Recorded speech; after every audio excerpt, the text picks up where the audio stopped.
цензура или без? Пазара още не е образован достатъчно на тази тема. Ще заповядай.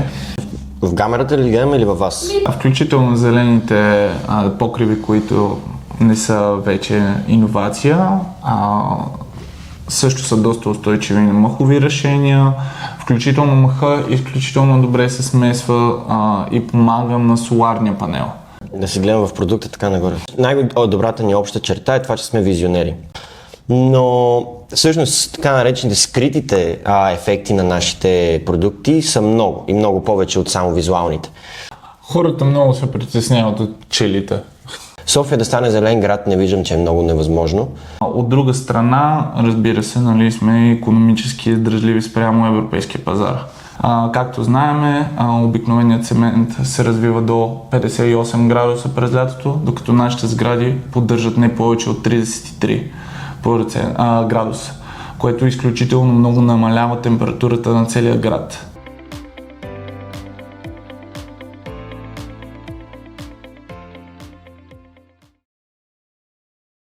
Аз съм Георги Славчев и съм активен предприемач вече от 2 години, като се занимавам главно с ландшафтна архитектура и се занимаваме с нашата компания A&G Innovations, която се занимава с устойчиво строителство, с биодизайн, с елементи от паркоустройството и в интериора също.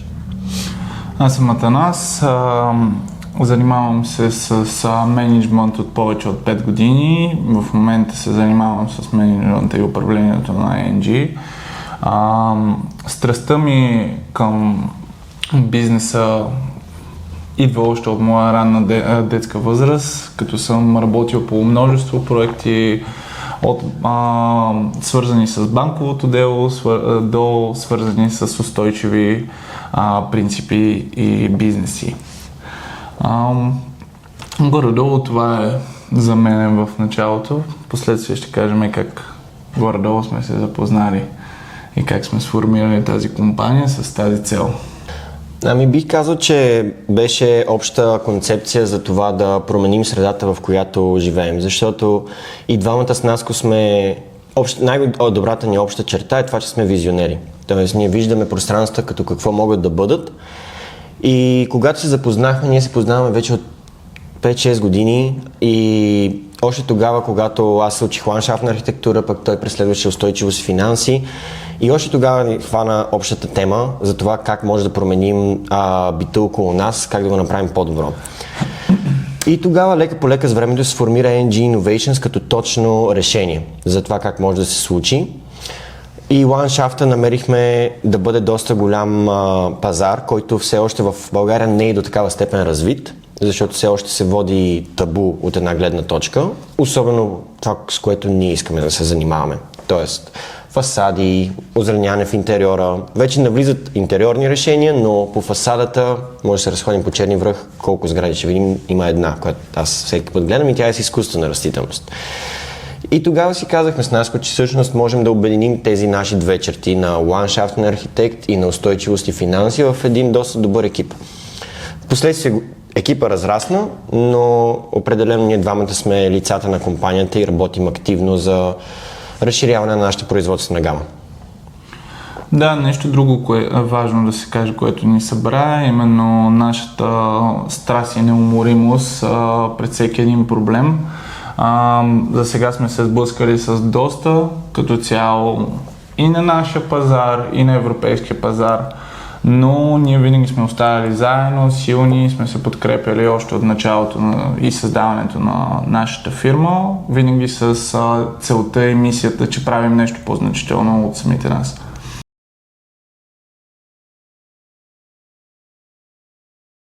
Да, стартираме оттам, от това, че прави средата по-добра и определено, когато се разхождаш и виждаш естествена растителност, дори в интериора е доказано, че действа на психиката на човек успокояващо.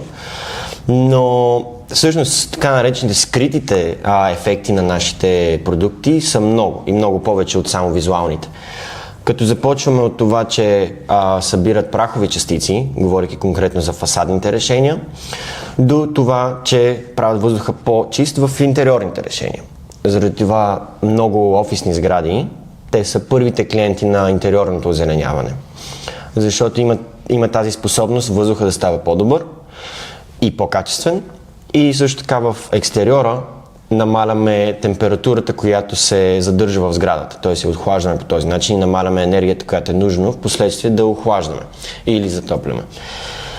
И също така е доста качествен продукт от гледна точка на рециклируемост и на биодизайн. Биодизайн е дума, която Европейския съюз наложи в последните години и тя е свързана именно с това по какъв начин ти мислиш над един продукт преди той да стигне фаза производство.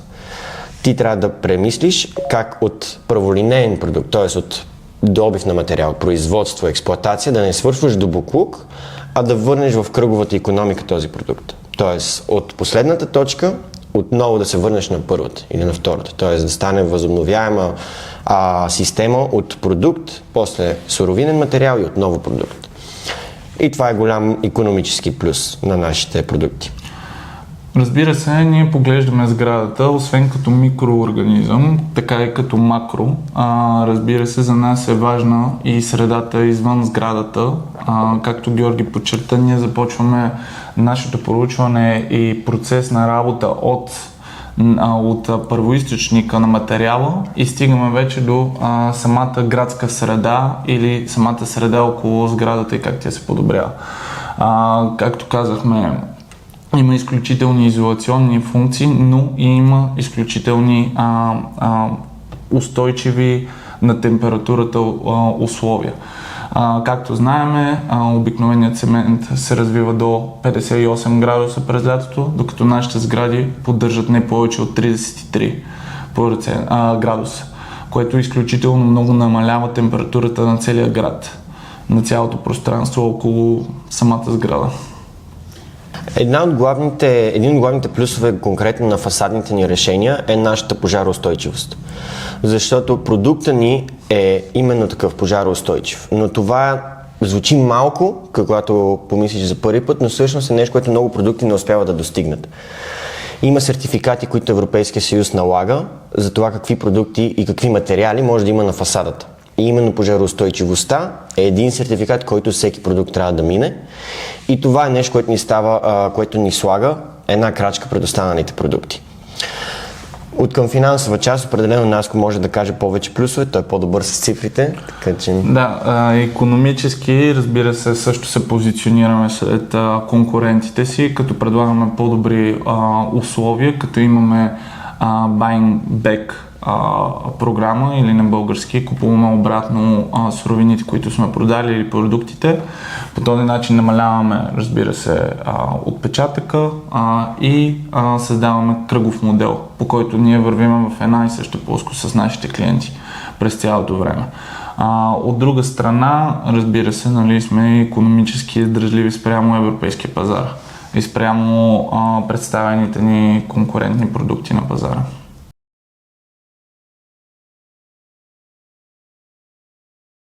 Главно именно това, т.е. че продукта и технологията като дизайн все още не е популярна. И дори когато си говорихме с един бизнес ангел наскоро, се повдигна точно тази тема. Добре, защо бихте развивали подобен продукт в страна, в която пазара още не е образован достатъчно на тази тема? Защо не се преместите, примерно, в Западна Европа? И тогава му разказах на Наско една много готина история, която съм научил в стажа по продажби, която правих. Отиват двама продавачи на обувки на конкретен остров. И първият човек звъни на шефа и казва: шефе, пращаме на друг остров, тук никой не носи обувки. И той вика: добре, друга да ти пращам, но той все пак изпраща още един. И вторият продавач отива и звъни на шефа в паника вече. Му казва: шефе, пращай колкото обувки имаме, тук никой не носи обувки още. И мисля, че това е главната пречка, но и главната причина, за която искаме да се развиваме тук в България. Защото има много възможности, въпросът е да видиш потенциала. И заради това казах, че с Наско си приличаме, защото сме визионери. Т.е. виждаме как от един необразован пазар може да се получи огромен продукт, който да промени в последствие вида на цяла България, което да, е доста е от мечтателска гледна точка, но определено е нещо, което ни движи напред. Друго, което искам да добавя е, че има няколко типа клиенти и партньори, които сме срещали. Разбира се, има хора, които са ни подкрепили изключително много и има хора, които са ни обяснявали, че подобен екологичен продукт няма как да стигне до пазара, че доста често се провалят подобни продукти и така нататък. Някои от тях не разбират, въобще не искат да влезнат в детайл, в дълбочина.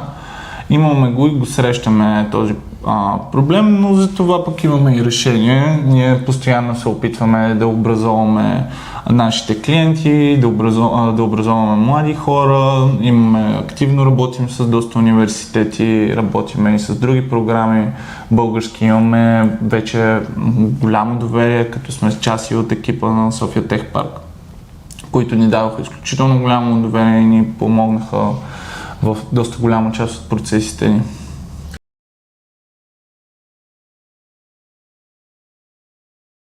О, да, аз като възпитаник на ЛАСАГ определено се зарадвах на възможността, която ни предоставиха на мен и на Наско преди буквално 2 седмици. Понеже сме част от Баухаус, се оказа, че искат от нас да направим курс, който да е свързан с устойчиво строителство. Алианса на Баухаус. Да. Не е Баухаус, магазина. Да. Алианса на Баухаус от 9 университета от цяла Европа. Те работят с студентския съвет на ЛАСАГ и оттам, покрай този канал, ни поканиха като лектори. Но не само като лектори, а ние ще направим и целият академичен план за самия курс, което звучи страхотно. И дори не се и замислихме, когато ни предложиха нещо подобно. Ние казахме да, казаха добре, но трябва да си намерите преподавател, който да застане пред вас, заедно да сформирате академичния план, но имайте предвид, че заетостта е между 25 и 30 часа, която ще трябва да постигнем заедно с този курс. Така че дори студентите търсят тази информация. Не е да кажеш ние да се опитваме да я популяризираме чрез гост-лектори или гост-лекции, лекции с добавена стойност. Не, всъщност те самите студенти усещат нуждата от нещо подобно. Което е страхотно и това е още един фактор, който ни казва да, България е мястото. Включително трябва да допълним, че за нас е изключително голямо удоволствие да работим с млади хора и с хора, които искат да бъдат по-образовани, по-знаещи, по-можещи. За нас най-голямото постижение, което може да направим с нашите знания и познания и да ги споделим. С образованията ми имам средно специално образование по банково дело и финанси на френски език, след това съм завършил на български с управление на бизнес и предприемачество и след това в процес на търсене на моята специализация аз се ориентирах към устойчивостта и навлизането на бизнес практики. Затова и завърших моята магистратура в Испания, завърших съм в Барселона. Общо дето и оттам доста голяма част от фирмата започна да се разраства. И да, професионално пък съм работил, както казах, повече от 5 години като менеджер в голяма българска компания. Моя опит в ландшафтната архитектура започна доста рано. От 1 до 7 клас бях в 107, но в СГСАК, всъщност в строителния техникум, записах когато бях 8 клас и оттам започна моето професионално откритие на ландшафтната архитектура като нещо, което бих искал да преследвам. 5 години там бяха определено само стартиращи, но заформиха интерес, което за мен мисля, че беше най-важното и най-ценното от тези 5 години. После 1 година имах, в която мислих за това дали да уча в Австрия или в България и развивах немския си до степен на тест DAF, който трябва да се покрие. Покрих го, но техните резултати на университетите в Австрия идват много късно. Тоест отговорът дали ти си прият или не идва много късно, когато при нас вече са минали сроковете в България. Затова реших да пробвам в ЛАСАГ, ландшафтна архитектура, да видя добре. Не съм ходил много време на уроци по рисуване, но колко да му е трудно. Сега с един опреснителен урок, най-вероятно ще се получат нещата. Слава Богу, така стана, че влязох без проблем, защото имах висока диплома и добър резултат на теста по рисуване, но се оказа в последствие, че сме приели в Австрия. И аз бях като минали са 2 седмици в университета, харесва ми, компанията е готина и вече бях направил планове за стажове в Америка през лятото, което на мен ми беше мечта от малък и после се сформира като практика 3 години подред. И бях всъщност 3 лета подред в Америка. Но да, записах ласъга, доста доволен останах и реших да направя така стъпката да остана в България, а не да замина в Австрия. И бих казал от постигнатото, че съм доста доволен от избора. Това е доста интересен въпрос и доста ключов, тъй като всъщност нашите знания по това, което се занимаваме, идват изцяло от чужбина. Аз започнах работа по Еразъм проект още преди 5 години, в който ние започнахме да интегрираме мъхови системи, лишеви системи в интериора и екстериора по тази програма, разработена посредством 5 европейски университета в консорциум. Работихме в продължение на над 6 месеца и в продължение на няколко месеца на терен в Франция. Там ето е един от рефлектите, преди колко време е започнало нещо и да се проектира със студенти в Европа. Оттам нататък Испания, там наистина беше един голям геймченджер за мен, най-вече в цялостното устойчиво мислене към бизнеса, не само в строителството, но там излезна първия ни ангажимент, работата на именно хотел в Ланзароте, Канарските острови, който се опитваше да бъде първия регенеративен хотел на Канарските острови, който включва системи за десалинизиране на вода, изцяло соларни системи, включително е засегната и темата за служители и персонал, които да бъдат привлечени от местно ниво. Целият проект е изключително голям, изключително интересен и общо взето оттам в целия процес на работа, тъй като го работихме с по-голям екип, набрахме най-големи знания, тъй като проектът беше изключително комплексен. Допълнително ни се наложи да вземем допълнителни знания посредством курсове, които сме взели, включително с една страхотна YouGreen платформа с двама бразилци, които всъщност са едни от пионерите в регенеративното строителство. И общо взето оттам започна цялото ни образование и как всъщност всичките тези ключови точки са помежду това, което сме ние. Така че, да. Моите 3 лета в Америка повече бих казал, че ме подобриха като човек, не толкова професионално. Те не бяха свързани, както спомена още във въпроса, пряко с ландшафтната архитектура, но определено помогнаха за сформирането на един мироглед, който да е доста по-мащабен. Защото има това мислене в България, че няма толкова възможности, че какво да правят младите хора тук, но всъщност това е една доста голяма стигма, не знам защо хората го вярват това. Но има много възможности тук и когато отидеш в държава като Америка и видиш какъв е потенциала, определено си сформираш различно мислене. Това беше първото ми лято. Аз направих нормална бригада, където беше точно за сформиране на мнения, въпроси и как това да го приложиш в своята собствена държава, защото никога не съм заминавал с идеята, че там може и да остана да живея. Дори не е било като въпрос в главата ми. Което разбрах, че е голяма изненада за хората, когато се прибрах и те казаха, добре, ще живееш там. И казвам, не, идеята беше друга, да отидеш, да видиш и да се върнеш и да развиеш. И това ме накара да отида още една година, след това още една. Тогава обаче правих стаж по продажби, който е свързан с предприемачество.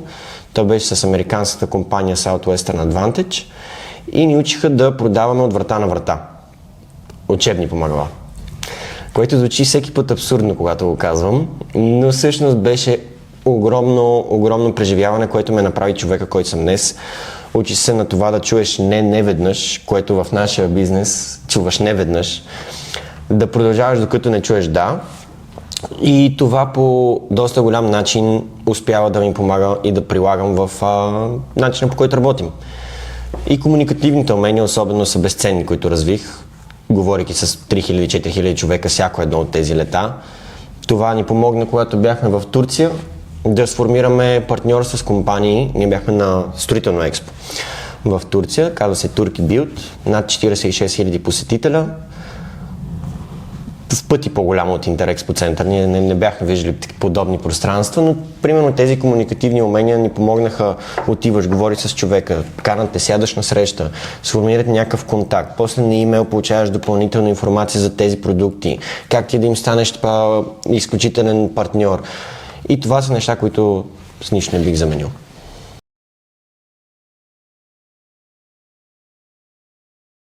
Както Георги каза, че тук няма никои обувки, това е доста важно и доста ключово. Човек трябва да се бори за собствената си държава и да подпомага хората в нея.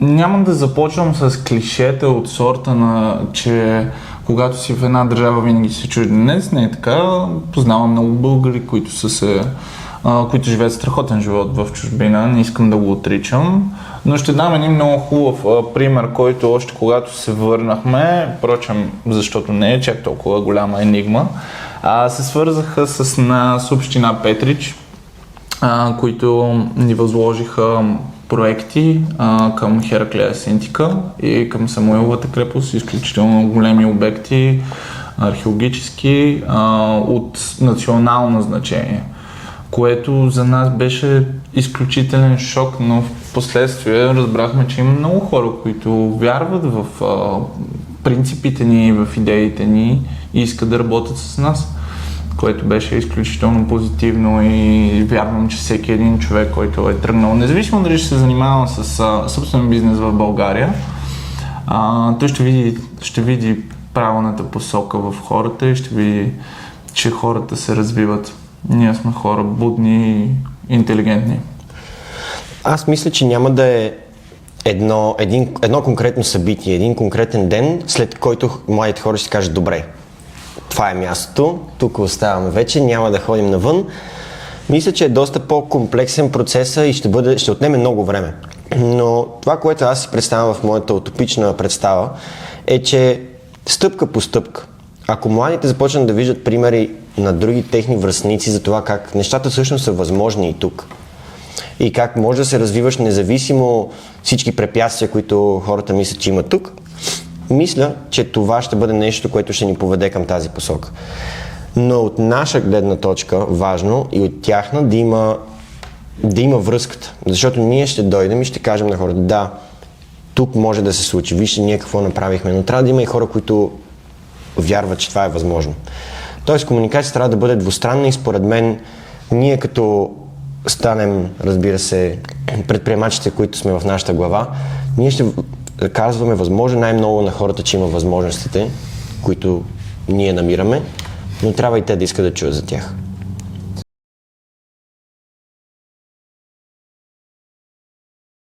И ето това е много ключово. Клиентите. Мисля, че няма как да се изгради едно общо мнение без да има налагане от клиентите. Защото това беше всеки един упор на това, което сме правили, въпреки че сме получавали, стотици комплименти и клиенти доволни имаме. Но пак искам да наблегна върху отрицателната страна.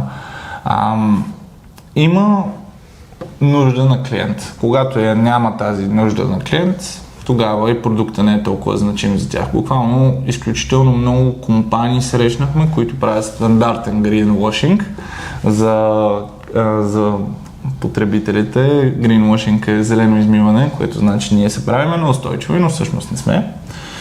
Или пък имаме някакви планове, но не знаем точно кога ще се изпълнят. Това също е един стандартен метод, който много компании използват и наистина това е към всеки наш слушател. Търсете истинския устойчив продукт, ако ще го търсите и ако ще изберете това. Да, нас беше доста изчерпателен. Аз съм съгласен, че има много негативни мнения, но това е нещо, което ни кара и двамата да продължаваме напред. Особено ако погледнеш примерите, които и той е видял и аз в чужбина, наколкото не те чуеш, толкова и дата ще намериш. Тоест, видяхме проекти и примери за устойчиво строителство навсякъде, където сме ходили, което ни мотивира много, но това, че чуваме такава негативна реакция тук, е нещо, което повече ни бута.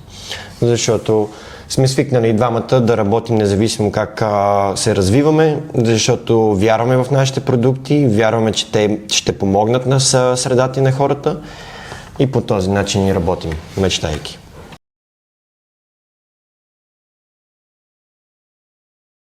Мъхът на първо четене е антибактериален, което позволява да бъде както в вътрешна среда, така и във външна, да вирее. Включително изисква изключително малко поддръжка, която нашите системи автоматично могат да поддържат. Като включваме водоснабдяване, така нататък. Другото, което аз загаднах още в началото, е фактора именно на изолационните му функции и функциите му да не развива големи температури, както една гола стена. Изолационните функции, разбира се, може да се погледнат и от икономически, като вземем на предвид до 40% по-малко отопляване през зимата и 30% по-малко използване на електрически климатици през лятото. И както споменах малко по-рано, той е доста прахоустойчив, събира фините прахови частици, което за улична среда е отличен избор и също така изисква много малка поддръжка, което го прави също и доста упорит, защото условията, които имаме на уличната среда, разбира се, са доста по-негативни за един растителен вид, особено в сравнение, ако го сложиш в парк или ако го сложиш в интериора, където е по-контролирана среда. Тоест това са много от факторите, които ни подбутаха към него и това, че виждаме в примери в интериора, също беше голям фактор. Тоест видяхме, вертикалното озеленяване в интериора може да се направи от този продукт, нека го преместим в екстериора и да видим как той би реагирал. И беше един от растителните видове, които реагира доста добре. И това ни накара да се замислим, че можем да го направим и на фасадно озеленяване. Включително зелените покриви, които не са вече иновация, също са доста устойчиви на мъхови решения. Включително мъха изключително добре се смесва и помага на соларния панел, което е също много важна комбинация, тъй като намаляването на температурата под панела позволява нам по-голямо производство. И говорим за производство между 20 и 25%, което не е малко. Да, вече имаме монтирани подобни системи, които наистина ефективно работят. Ние нямаме толкова не се налага да използваме различни мъхове, защото регионално температурата и климата в България, тя е навсякъде, т.е. тя е навсякъде еднаква. Умерено континентален климат, т.е. използваме един и същи тип за цяла България, вече когато имаме колаборативни проекти извън границите на държавата, тогава ни се налага да търсим различни видове, но определено къшен мост е един от видовете, който използваме. Скандинавския мъх също е доста така често срещан продукт и те по свойства не се различават твърде много, но както споменах за България се лимитираме до един. Ние имаме автоматична система за поливане, която се монтира зад нашия панел, скрита и тя си върши цялата работа. Включително имаме и система за събиране на дъждовна вода, която също подпомага за пълен ефект. Да, тя самата система е на базата на капковото напояване. С един програматор ти елиминираш нуждата от някой да полива или да имаш някаква поддръжка на тези елементи, но от гледна точка, например, подрязане или лимитиране на този мъх, хубавото е, че той изисква много малко поддръжка, защото той не расте толкова извън габаритно. Тоест, когато е на екстериора, вече ако говорим за интериора, там на база веднъж на седмица е нужна поддръжка, което е при всеки един такъв ландшафтен проект, но в екстериора той няма перфектните условия за развитие. Тоест не стига до тези нива, в които трябва задължително всяка седмица да го поддържаш, защото той няма възможността да се развие толкова здравословно. Включително нашето поставяне е изчислено спрямо габаритите на мъха и неговото развитие. Ние поставяме мъха на такова разстояние, че да може да достигне на пълния си капацитет, да не излиза от панела. За самия мъх не е толкова по-високо напрежението върху панела, защото износването той е на фасадата, т.е. при него е най-упорито. Трябва да може да издържа на зима, на вятър, на топло, след това отново зима, отново топло, отново зима, т.е. имаш това износване и именно заради това нас говореше за тази buying back стратегия, защото панелите те трябва да бъдат сменяеми. Но това беше едно от нещата, които включихме в нашия екодизайн. Тоест как да направим лесно сменянето на един такъв продукт, защото каквото и да си говорим, всеки един продукт в един момент трябва да бъде сменен. Дали ще е окачена фасада от естествен камък или от HPL или каквото и да е, този продукт се износва с времето. И в един момент трябва да бъде сменяем. И именно заради това мислихме повече върху модулността на нашите продукти, за да можем това да бъде лесно за клиента и да бъде и дивиденд за нас, но да бъде и често срещана практика по принцип, т.е. да стимулираме рециклируемостта на продуктите.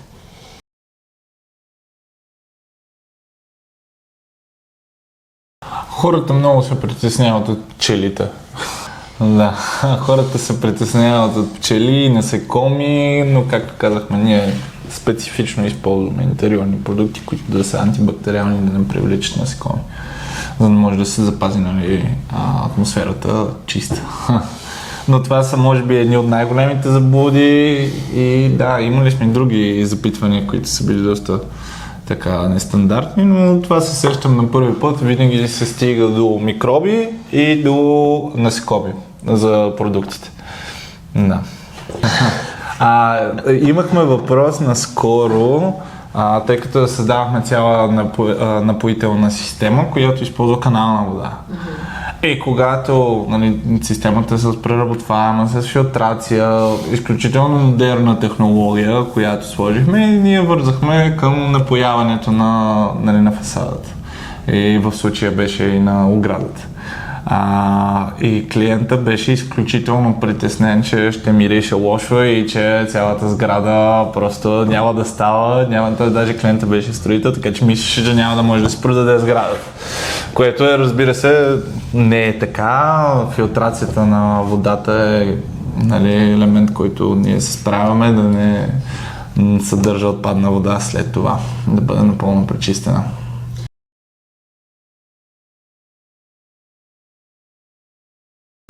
Това сме го срещали не само в клиенти. Всъщност, почти след всеки разговор, който сме имали, дали с Инженер БГ, дали с София Тех Парк, дали с Бизнес Ангели, много от хората предварително не мислят, че тези решения са функционални. По принцип, човек като се замисли, защо бих сложил растението на фасадата, не си го бих сложил на кашпа на терасата. Понякога хората не намират аргументите за тази гледна точка. Но да, имали сме хора, които първоначално са предубедени, но след разговора 90% от случаите ние срещаме доста такава реакция, която дори в началото с нас ни изненада. И ние си помислихме, добре, сега от продукта ли или от нас? Защо след всеки един разговор хората променят изцяло мнението си за този продукт и за тази стигма. Но според мен е просто нещо, което с правилното представяне като продукт, в крайна сметка си е продажба, т.е. с правилната продажба всеки един човек може да повярва в продукта, ако не е предубеден до такава степен, че не може да чуе. Пък и хората до голяма степен не могат да обвържат икономическия аспект с устойчивия, докато те са ключово свързани и един устойчив бизнес, разбира се, трябва да вирее, трябва да може да се създава, но трябва да бъде по най-оптималния начин. Най-полезен както за самата компания, така и за събитията извън нея. Започнахме с фасадното озеленяване и именно заради това то е на такава степен, че вече го използваме и експлоатираме като продукт. То е модулно фасадно озеленяване. Дали ще се направи от мъх, дали ще се направи от сукуленти, дали ще се направи... Има всякакви видове растения, които виреят на фасадата пробвали сме, така че има такива решения. Това е едното. Ние продаваме самия панел, т.е. фасадното озеленяване ни е първия продукт. Разбира се, втория е покривното озеленяване, защото едното по технология доста прилича на другото и с него намерихме начин да спечелим още повече хора на тази идея, защото покривното озеленяване, особено вертикалното и покривното, могат да навлизат в 10% от задължителното озеленяване, което трябва да има всеки един имот. По закон, по наредба. Имаш 100% имот, имаш 60% примерно озеленяване и от тези 60, 50 трябва да са висока растителност. И от тези 50, 10 можеш да компенсираш с вертикално и покривно озеленяване. Което е доста голям плюс за всеки един клиент. Защото по този начин той няма нужда да засади още 10% висока растителност, особено ако няма къде, а може да го компенсира с вертикално озеленяване. Тоест двата бяха очевидно пряко свързани, затова ги преследваме като продукти и като услуги. Следващия вече е биоцимента. Ако искаш да даш кажи. Да, това е микрорецептивен цимент, който развиваме вече 3 години, включително с София Тех Парк, с лабораторията на София Тех Парк и с други университетски структури. Биорецептивният цимент е цимент, който мухлясва, включени са биоразтвори, които успяват да задържат мъха стабилизиран, още докато е на спорно ниво. Не успяваме да имплементираме спорите вътре в цимента и чрез него да създадем замазка, която сама да може да цъфти и да мухлясва, както обичаме да се шегуваме в офиса. Това е един от продуктите ни. В момента сме на процес на сертификация. Други, разбира се, продукти са нашите алги, което е преведено водорасли, по-преведено микроводорасли. Не случайно казвам микроводорасли, това не са стандартни водорасли, това са микроводорасли, които създават собствен микробиом. Чрез въглероден диоксид произвеждат кислород, създават собствена микросреда, която им помага да се храни. Ние успяваме да ги инсталираме в фасади, успяваме да ги инсталираме в вътрешни помещения, включително изключителни позитивни решения за по-чиста среда и по-чист микробиом в домашната среда. Други наши решения са рециклирана гума, която използваме за подложки, включително за ламинат и за паркет. Имаме решения за паркет от коноп, включително и за тухли от конопобетон. Развиваме в момента и коркова линия, която да може да се използва вместо гипс-картон. Опитваме се да заменим абсолютно всички стандартни решения, които вредят, тъй като освен че сградите са пасивни и приемащи топлина и излъчвайки я, те са, разбира се, и много вредни от към токсични смесвания. Всеки един от продуктите минал през химически процеси, които също навреждат на околната среда, включително това и затормозява изключително много тяхната преработка. Строителният отпадък е огромен проблем и огромен продукт едновременно. Затова и ние се използваме, ето примерно гумените ни настилки са изцяло от рециклирани гуми автомобилни и с до 10 пъти по-добри изолационни функции от нормалната стандартна подложка.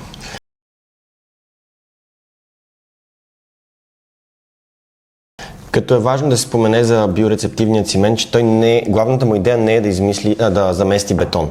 Не сме стигнали до тази еврика, но е нещо, върху което мислим да работим доста усърдно следващите години, да навлезе като практика. Какво може да си представите? Той е като финиша, т.е. той е последният материал, който се полага върху фасадата. Но това, което му позволява, е в един момент да я промени изцяло. Тоест хубавото на фасадното озеленяване, че ти получаваш един продукт на година 1, този продукт е коренно различен на година 3, а с година 5 ти можеш да сравниш и да помислиш, че е нова сграда. И точно този биорецептивен цимент, когато се наложи и му отнеме не много време да му хляса в кавички, да позелени, да стане зелен финиш, в тези години ти виждаш една фасада как се развива и в един момент ти можеш да мислиш дори по-мащабно. Добре, какво пък ако се направи с цел реставрация? Защото знаем, че имаме много примери в България и в София, навсякъде, за сгради, които малко се остават да стигнат до стадия, в който трябва да бъдат бутнати. Но този продукт може да бъде крачката, в която отново да променяме мисленето на хората лека по лека. Тези сгради не са вече за захвърляне. Защо да не намерим начин, по който да се върне тяхната употреба? И това, което съм си мислил е за всичките панелни блокове. Дали ще бъдат в Младост, Дружба, където и да е. Всичките панелни блокове, които винаги имат едно сиво био, което не се използва от нищо и най-много да пише 23B в горен ляв ъгъл. Защо всеки един от тях не си ги представи зелени? Всяко едно такова био не стане зелено. Защото възможността има. Но просто трябва да бъде вродено в хората да мислим за нещата като как могат да бъдат. Защото Дружба може да стане новия зелен квартал. Никой не знаеш. Аз не съм живял там, но бих го променил, бих искал да стане зеления квартал. Дали ще е Дружба, дали ще е Младост. София да стане зелен град не виждам, че е много невъзможно.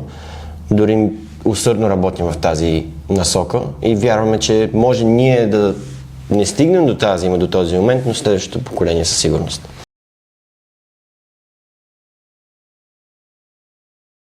Има два вида технологии. Едното е спорна технология, която се извлича спори от мъха.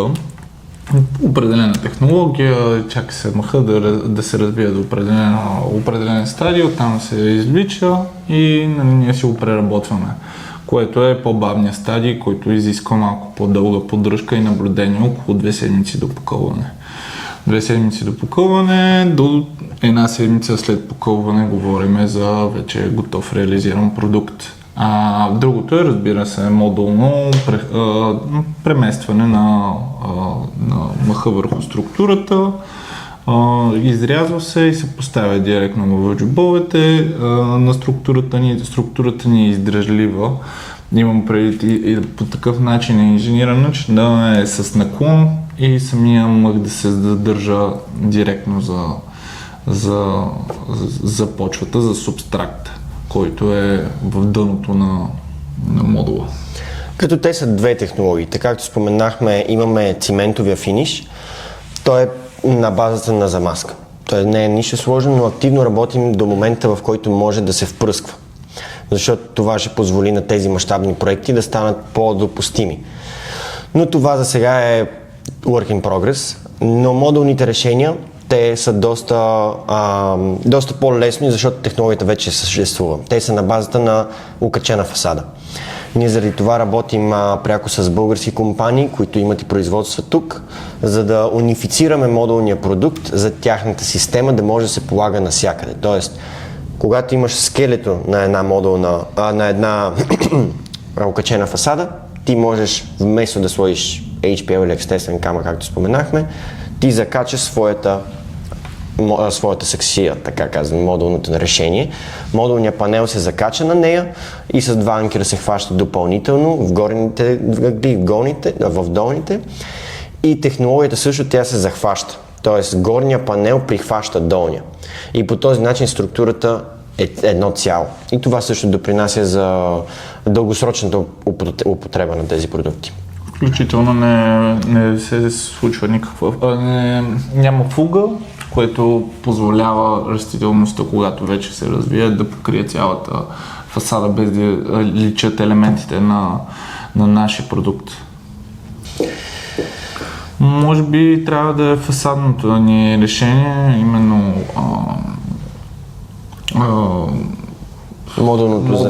модулното ни озеленяване. Доста е търсено, тъй като в Европа ние сме едни от малкото конкуренти и сме със сигурност доста по-конкурентни на цени. Тъй като имаме конкуренция и от Китай, но те нямат нужните сертификати, за да може продукта да се постави на фасадата, които ние имаме. 5, те първа 6 в момента работиме. Да, доста. Ако броиме и офиса, защото е наш личен проект, добавяме още един. Да, активно проектираме заедно с група от архитекти и биодизайнери 7-етажна сграда в Малинова долина, където целим първата Net Zero сграда.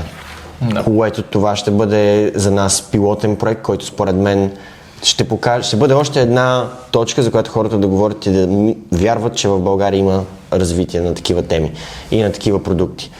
Когато постигнеш нещо подобно, няма как хората да не разберат за него. Зависи от мащаба. Зависи от мащаба, да. 7-етажна сграда. Работили сме по 7-етажни сгради, работили сме по хотела в Ланзароте, беше с бюджет от 70 милиона евро, което е изключително мащабен проект. Докато сме работили малки проекти за еднофамилни къщи. Нямаме ограничения, това също мога да искам да го спомена, че нямаме ограничения, не работим само с корпоративни клиенти, работиме и с индивидуални малки, средни проекти.